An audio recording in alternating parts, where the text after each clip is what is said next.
One thing I've been really happy to see as a result of this administration is the way that Black people are benefiting from this and finding the positivity. It's been so nice to have Black people be able to watch Black people on here talk about things that are relatable to me.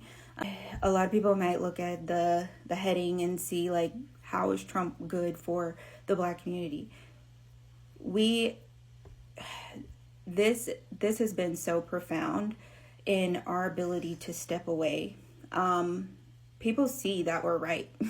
They see that everything that they said that we were complaining about, everything that we were talking about, trying to bring advocacy to for over 10 years, people are now seeing that affect other communities, and they're really getting an idea of how the administration, how the government views people of color.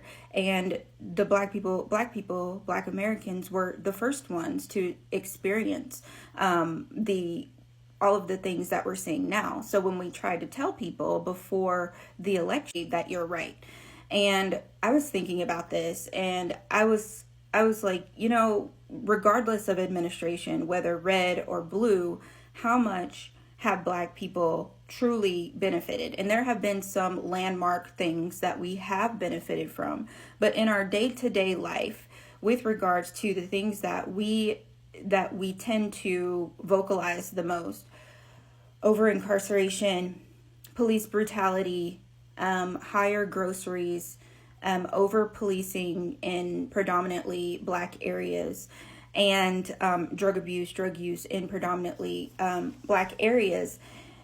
I was like, how have we truly benefited?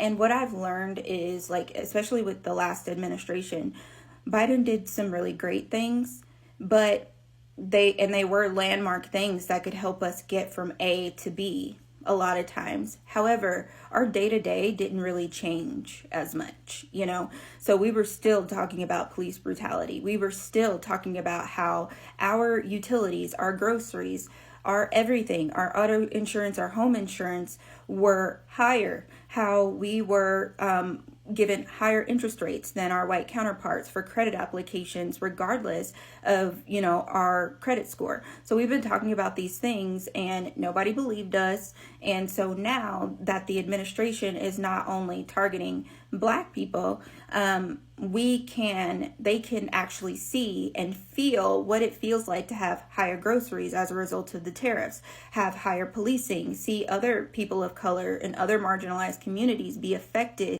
incarceration and the lack of justice with regard to having a fair trial, being able to appear before a judge. Like, all of those things are being externalized. And even though I know that, a lot of Black women were upset about this election, it has been really therapeutic for us, because even though, let's be for real, our day-to-day life would not have changed as much. What we wanted is, we really wanted to see nothing changed, even though our groceries were higher on average, even though we were still having all of the issues. And there were a lot of people on the Democratic and the Republican side who refused to listen to us over years. We still tried to protect and people of color who had not yet felt the brunt of the marginalization that Black women and, Black people in general have experienced in this country. So even though there was a high probability that nothing would change in our day-to-day, we would still have to be advocating for these issues that that very few other people came to our aid for. We still tried to extend a hand, tried to extend advice, and let them know that, and try to protect them with our vote. And so even though, I'm sad that, Kamala didn't win, but I'm also sad that she didn't listen about, the genocide in Gaza. But if I'm kind of sad that they didn't listen to us. But on the other hand, seeing the fallout of us as a community just stepping back, letting everything come to light. No more explaining, No more trying to convince people what's happening. No more trying to prepare people, trying to warn people. We're done with that. We're done with that because we tried to, and now that you are uncomfortable, now that Democrats are uncomfortable, now they want to try to make change. And so I think that it has been beneficial because it's going to affect the Democratic Party overall, which is great because we need people who are willing to listen to all of the people of color, the Arab people, the Muslim people, the Black people. Everybody in this group needs to feel heard. And none of that happens unless the becomes uncomfortable. And how do we make them uncomfortable? Gas prices are up, housing costs are up, insurance is up, the stock market is shaky. That's all you need to make them uncomfortable. Because before they were just like, oh my gosh, I'm so sorry that that's happening to you. And then they would just go on about their day because in reality, it does not affect them the way that it affects us every single day in our community. So I just really hope that we see like the positivity that came out of it. Really hope that we're able to rest in this time. Advocate if you want, but don't feel like you have to sacrifice your mental health, your body, your anything. And this is also transferred into my work life. I don't get involved in drama. I don't take on someone else's burden.